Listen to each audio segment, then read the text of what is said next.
Hello everyone, आज हम करेंगे अपने चैप्टर 2 जो है origin and evolution of the earth.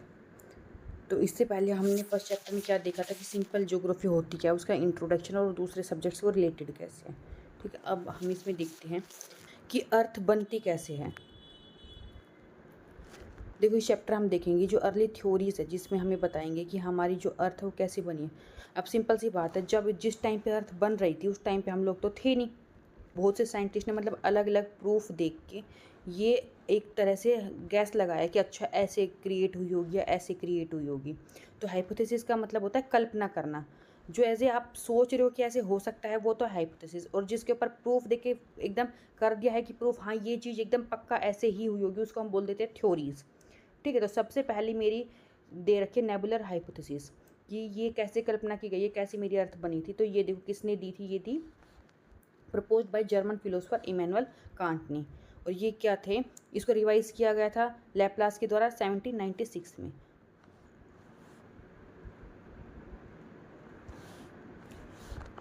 देखो, जो नेबुलर हाइपोथेसिस है ना, वो कंसीडर क्या करते हैं, प्लैनेट्स जो है ना वो फॉर्म हुए हैं क्लाउड मटेरियल से, जो किससे एसोसिएट है, यूथफुल सन से, विच वो हमेशा स्लोली रोटेट होता रहता था। ठीक है, वो लेटर इन 1900 कैम्बरलिन और माउल्टन ने जो है कंसीडर किया कि जो सन वेंडरिंग स्टार है ना, ये अप्रोच कर रहा है सन को। और फिर उसके रिजल्ट में क्या हो, जो एक शिगार शेप एक्सटेंशन हुआ मटेरियल का, और वहाँ से सोलर सिस्टम सेपरेट होना स्टार्ट हो गया। ठीक है, क्या मतलब कि ऐसे एक क्लाउड का टाइप था, उसमें से धीरे धीरे ये रोटेट होते होते होते होते ऐसे अलग अलग प्लेनेट निकलने लग गए, वो चीज़ बोल रहे हैं ये। फिर क्या कह रहा है, the passing star moved away material separated from the solar system and continue to revolve around the sun and is slowly considered in planet. मतलब ऐसे घूमते घूमते धीरे धीरे क्या है, राउंड होते होते प्लैनेट में अलग हो गए। आप ऐसे इमेजिन कर सकते हो, मान लो देखो मैं जब लस्सी बनाती हूँ, दूध को दही को बिलो रही हूँ, तो मेरा मक्खन ऐसे गोल गोल घूम घूम के अलग से मक्खन आ जाएगा लस्सी के ऊपर।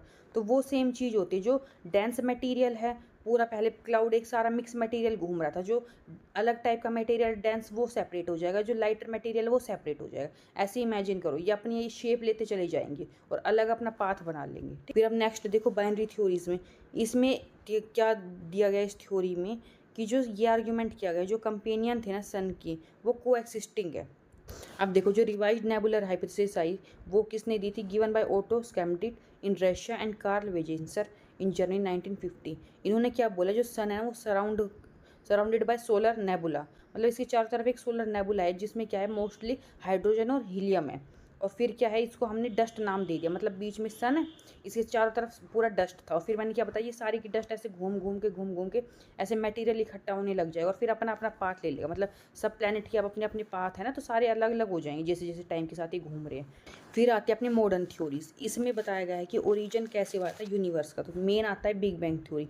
इसमें क्या बोला जाता है, देखो इसको क्या बोलते हैं, एक्सपेंडिंग यूनिवर्स हाइपोथेसिस। ये दी थी हबल ने 1920 में, और इसके एविडेंस भी दिए गए थे कि जो यूनिवर्स है वो एक्सपेंड हो रहा है। अगर हम आज भी कैलकुलेट करेंगे, जो हमारे सन और मून या फिर अर्थ के बीच की जो डिस्टेंस है ना, वो धीरे धीरे हर ईयर हर थोड़ी थोड़ी सी चेंज हो रही है, बढ़ रही है। मतलब हमारा अर्थ सन मून दूर जा रहे हैं एक दूसरे से, समझ। अब देखो इस वाली थ्योरी में सारे के सारे स्टेज दी हुई है। सबसे पहले क्या बता रहे, जो सारा का सारा मटेरियल था ना, एक बहुत छोटी सी जगह में थे, यहाँ पे सिंगल एक एटम में टीनी बोल के, मतलब बहुत डेंस बहुत टाइट है सारा पूरी यूनिवर्स का। फिर एकदम से क्या हुआ, पूरी की पूरी ब्लास्ट हो गया, पूरा फैल गया ये दूसरे स्टेप में। छोटी सी बॉल थी, हमारा सिंगल एटम था, इसमें बहुत ज़्यादा इन्फिनाइट टेम्परेचर था और इन्फिनाइट डेंसिटी। जब भी तो इतना इन्फिनाइट था, जब भी तो हमारा पूरा यूनिवर्स क्रिएट हुआ ना इस छोटी सी बॉल से। ये बहुत जब एक्सप्लोड हुआ ना तो बहुत वोलेंटली हुआ। सोचो आप, इतनी एनर्जी होगी, वो चीज़ फट रही है तो कितना एक बॉम्ब की तरह आप लगा लो उसको। इसीलिए इसको हम बोलते हैं बिग बैंग। बहुत बड़ा बैंग हुआ, एक्सप्लोड हुआ है, ह्यूज एक्सप्लोशन। और ये हम कब मानते हैं, ये 13.7 बिलियन ईयर पहले हुआ था। और ये जो एक्सपेंशन धीरे धीरे देखो एक्सपेंशन हुआ है, पूरा कोलिजन हो गया, और जो मटेरियल धीरे धीरे दूर जाने शुरू हुए थे ना, हम ये मानते हैं कि आज भी धीरे धीरे दूर जा रही है। मैंने धीरे धीरे, पहले तो स्पीड में था, अब स्पीड एक तो कम होती जा रही है, लेकिन एक्सपेंशन अब भी हो रहा है। जो स्टार्टिंग के फर्स्ट 3 मिनट थे ना, उसमें क्या है, पहला आइटम हमारा बनना शुरू हुआ था। और फिर देखो, जो बनते के साथ ही ना, जो बिग बैंग टेम्परेचर हमारा बहुत ज़्यादा इन्फानाइट था ना, 4500 केल्विन जो है कम हो गया था, और उससे क्या हो गया, एटॉमिक मैटर बन गया था, और यूनिवर्स क्या हो गया, ट्रांसपेरेंट बन गया। फिर expansion of universe means increase in space between galaxies, मतलब एक जगह था सारा मटेरियल दूर हो गया और मतलब बनने का मतलब अब इनके बीच में गैप आता जा रहा है, गैलेक्सी सेपरेट होगी, फिर सन और प्लेनेट अलग होंगे, फिर उनके बीच में गैप आएगा, वो चीज़ें हो रही है अब। ठीक है, अब हमारी आती है स्टार फॉर्मेशन। देखो स्टार फॉर्मेशन में क्या होता है कि हमारी गैलेक्सी में खूब सारे स्टार्स हैं। आपको पता है हमारा जो सन है वो भी एक स्टार, मतलब हमें जितने भी स्टार दिख रहे हैं हमें नाइट में, वो सारे के सारे सन है, और उन सब के चारों तरफ जैसे हमारे प्लैनेट्स ऐसे ही हैं। तो सोचो कितनी बड़ी हमारी पूरी यूनिवर्स है, और पूरी एक गैलेक्सी में एक ग्रुप होता है स्टार्स का, वो चीज़ है। गैलेक्सीज पूरी की पूरी दूर दूर तक फैली हुई है, थाउजेंड्स ऑफ लाइट ईयर। तो आप ये सोचो हम उसको जो मेज़र कर रहे हैं ना कि कितनी दूर में फैली हुई है, वो लाइट ईयर में नाप रहे हैं। जो लाइट की स्पीड होती है, जैसे कि हमारी सन से अर्थ तक लाइट कितनी स्पीड में आ रही है, 8 मिनट के अराउंड में। तो आप वो सोचो कि 8 मिनट में अपना डिस्टेंस बोल रही हो अर्थ और सन के बीच में, तो आप और ये सोचो 1000 लाइट ईयर वो इनका डिफरेंस। फिर क्या कह रहे हैं, जो गैलेक्सी जो है वो अलग अलग पहले इकट्ठा होने लगी हाइड्रोजन गैस, और फिर बड़े बड़े क्लाउड बने। जो स्टार्टिंग में क्लाउड बने थे ना इनके गैसों के, उनको हम नेबुला बोलते हैं। ठीक है, फिर नेबुला के क्लम्प्स बने गैस के, और इन क्लम्प्स के धीरे धीरे डेंस होते गई है, जैसे जैसे गोल गोल राउंड राउंड घूम रहे थे ना ये, तो उससे क्या हुआ, फॉर्मेशन हुई स्टार्स की। और हम स्टार को मानते हैं कि 5 से 6 बिलियन पहले बने हैं। फॉर्मेशन ऑफ प्लैनेट्स, प्लैनेट्स का फॉर्मेशन कैसे हुआ, अब जो मेरे लम्प्स थे गैस के नेबुला के, उसी में से ही धीरे धीरे क्या होगा, जो कोर अलग हो जाएगा। ठीक है, बीच का सेंटर का पार्ट अलग इकट्ठा, जो मटेरियल था वो इकट्ठा हो जाएगा। घूमते घूमते आप ऐसे दूध वाला मक्खन वाला एग्जांपल याद रखो, गोल गोल घूमते घूमते साइड का मटेरियल अलग हो जाएगा। ठीक है, डस्ट साइड में आगे, डस्ट से प्लैनेट बन जाएंगे, जो बीच में गैस थी उससे मेरा सन बन जाएगा। ठीक, स्टार्टिंग की जो स्टेज थी ना उनको हम बोलते थे प्लेंटिस्मियल्स। ठीक है, और जो लार्ज बॉडी थी वो क्या हो गई, एक दूसरे टक्कर मार मार के जो बड़ी बॉडी थी वो अपने में मिला ली थी। मतलब देखो दो ऐसे डस्ट के ग्रुप इकट्ठे हो गए हैं, जो बड़ा था उसकी ज़्यादा ग्रेविटी है, छोटा उसकी कम, तो ये अपने में खींच के इसको इसके अंदर मिला के अपना एक बड़ा स्टार बना लेगी। ऐसे हो रहा था ये, एक दूसरे से मटेरियल चिपक के धीरे धीरे बड़ी बॉडीज बनती है। मतलब सोचा आप इतनी सी डस्ट है, छोटी छोटी डस्ट है, वैसे मिल मिल के इतना बड़ा उन्होंने प्लेनेट फॉर्म कर लिया है। डन। आवर सोलर सिस्टम, कि हम अब अपने सोलर सिस्टम में पढ़ते हैं। हमारे सिस्टम में भी क्या है, बीच में एक सन है, उसके प्लैनेट्स है 63 मून्स और मिलियंस ऑफ स्मॉलर बॉडीज है, जैसे कि एस्ट्रॉइड्स वगैरह, कोमेट्स, और ये जितने भी डस्ट ग्रेन और गैसेस है। इसमें 8 ये प्लैनेट्स आ जाते हैं अपने दिए हुए हैं। और जो एक दो टाइप में हम डिवाइड करते हैं प्लैनेट्स को, एक तो इनर प्लैनेट और एक आउटर, जो अंदर के वो इनर और आउटर बाहर के हो जाएंगे। फिर क्या कह रहे हैं, फर्स्ट 4 को हम बोल देते हैं टेरेस्ट्रियल, इनका मतलब है अर्थ लाइक ये। ठीक है, और जो बाकी के 4 हैं उनको हम बोल देते हैं गैस जाइंट प्लैनेट, क्योंकि वो गैस के बने हुए हैं, जैसे कि जुपिटर लाइक। और जो हमारे प्लैनेट्स हैं ना वो सेम पीरियड में बने थे, around 4.6 billion year ago. Difference क्या है टेरेस्ट्रियल और जोवियन प्लैनेट के बीच में, देखो जो टेरेस्ट्रियल प्लैनेट है ना वो अपने पेरेंट स्टार के एकदम पास है, बहुत वोम है ये, और इनकी जो गैस है वो कंडेंस है, सॉलिड पार्टिकल में कन्वर्ट हो गई है, और ये एक डिस्टेंस पे है। और जो सोलर विंड है ना वो क्या है, बहुत ज़्यादा इंटेंस है नियर द सन। तो क्या होता है, इनके पास बहुत ज़्यादा गैस और डस्ट उड़ती रहती है, जो टेरेस्ट्रियल प्लैनेट है। और जो जोवियन प्लैनेट है उन पे इतनी डस्ट वगैरह नहीं है। तो देखो जोवियन प्लैनेट दूर है और ये पास है, इनके पास डस्ट वगैरह, इनके पास डस्ट नहीं है। टेरेस्ट्रियल प्लैनेट जो है वो छोटे हैं, और जो जोवियन है वो थोड़े से बड़े हैं, क्योंकि उनमें गैस है, वो थोड़े खुले हुए हैं। आता है मून, देखो मून हमारा सिर्फ एक इकलौता सैटेलाइट है अर्थ का। ऐसे ही हमारे जो और प्लैनेट्स हैं ना, लेकिन उनके अलग अलग है, जुपिटर वगैरह के बहुत सारे मल्टीपल है, हो सकते हैं, जरूरी नहीं है कि एक ही सबका। अब इसकी ओरिजिन की क्या थ्योरी दी जाती है, 1838 में सर जॉर्ज डार्विन ने क्या बोला कि ये जो अर्थ है ना मून से ही बना है, कि मतलब मून ऐसे स्पीड में घूम रही थी और इसका एक पार्ट ऐसे धीरे धीरे अलग हो गया उसी से ही, मतलब अर्थ में से मून घूमता घूमता अलग बॉडी बन गया।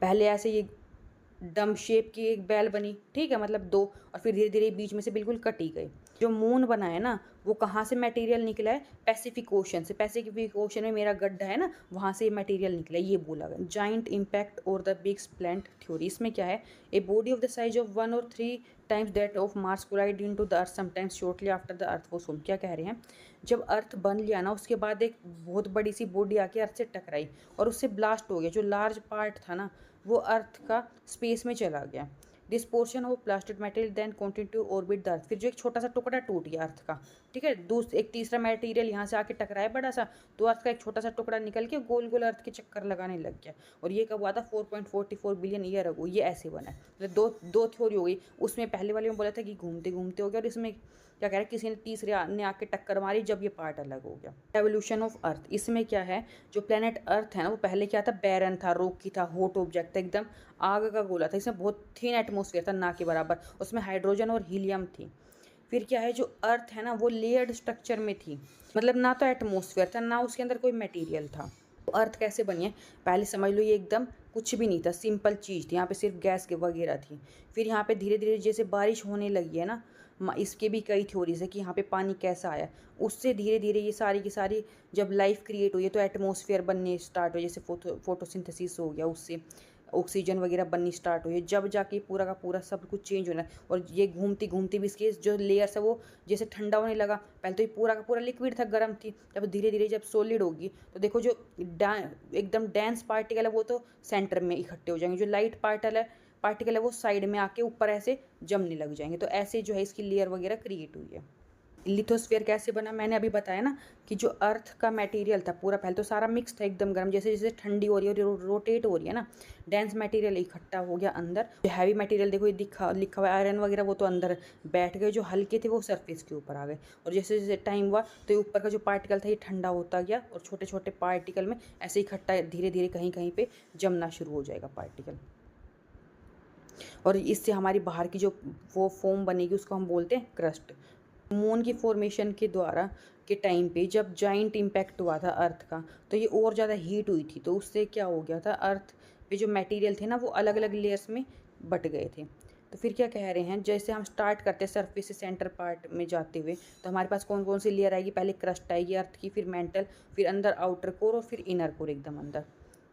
जो क्रस्ट टू कोर है ना, तो हमारी डेंसिटी जो है मटेरियल की इंक्रीज होगी, हम समझ गए, क्योंकि फॉर्मेशन ही ऐसी हुई, बाहर के साइड लाइटर मटेरियल, अंदर डेंस मटेरियल। अब देखो एवोल्यूशन ऑफ एटमॉस्फेयर और हाइड्रोस्फीयर कैसे हुआ है। मैंने ये बोला ना कि पहले मेनली यहाँ पे क्या था, सिर्फ नाइट्रोजन और ऑक्सीजन। एटमॉस्फेयर पहले तो मैंने देखा कि बिल्कुल कुछ भी नहीं था, सिर्फ गैसेस थी 2-3, और वहाँ पे एकदम हीट था पहले स्टेज में। तो दूसरे स्टेज में क्या होगा, जो हमारी ठंडी हो रही है इंटीरियर, तो उससे कुछ तो गैस रिलीज़ होगी थोड़ा, तब टेम्परेचर ठंडा हो जब बारिश वगैरह होने लगेगी, ठीक है। फिर थर्ड में क्या होगा, जब लिविंग आ जाएंगे ना, लिविंग मटेरियल या लिविंग ऑर्गेनिजम्स, जब वो फोटोसिंथेसिस करेंगे तो उससे ऑक्सीजन वगैरह जब बननी स्टार्ट हो गया एटमॉस्फेयर में, जो आज का टाइम का वो बन जाएगा। जो अर्ली एटमॉस्फेयर था उसमें बस हाइड्रोजन और हीलियम थी, ठीक है, और वो किसकी वजह से थी, सोलर विंड्स की वजह से।